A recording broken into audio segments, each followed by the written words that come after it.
as per the Union Health Ministry, 26,200 AEFI, which is adverse event following immunization, have been reported from 23.5 crore vaccine doses administered across the country from 16 Jan to 7 Jan, which is 0.1% of total jabs administered. 4,230 cases had comorbidities, and a total of 488 deaths were reported after vaccination out of those 26,200 cases, which is 0.01% of the total cases reported. Most of these cases have been found in women and people above 51. The question is twofold. How big is the risk according to you of getting vaccinated? Is it correct to tag all deaths post vaccination to the vaccine itself? Very good question. So let me put it this way. Does this vaccine have any risk? That is, is it completely safe or is it associated with adverse effects? So the answer is that obviously it has adverse effects. So there's no denying the fact that it has got a little bit of chances of side effects. Number two, how bad are the side effects in the sense that, what proportion has it? So as you very rightly said, the figure comes to roughly about 0.1% or something.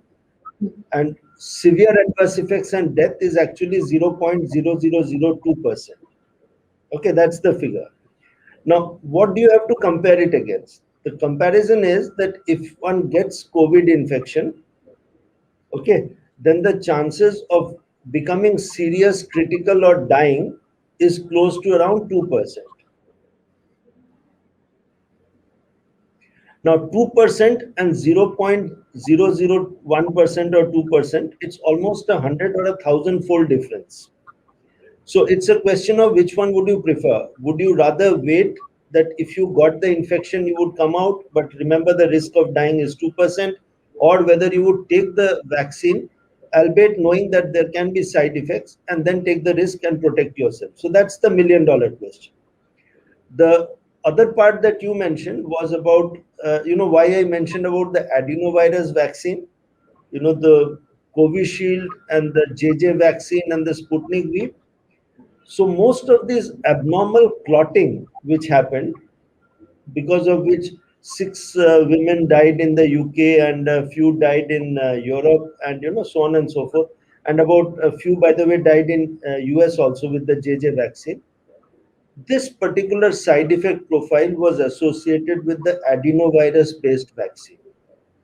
So JJ, Covishield, and Sputnik V. Okay. But even then, I would say that the risk is actually quite small, 0.0002%, So if you have no other option, but this is the vaccine available, I would say go ahead and take it.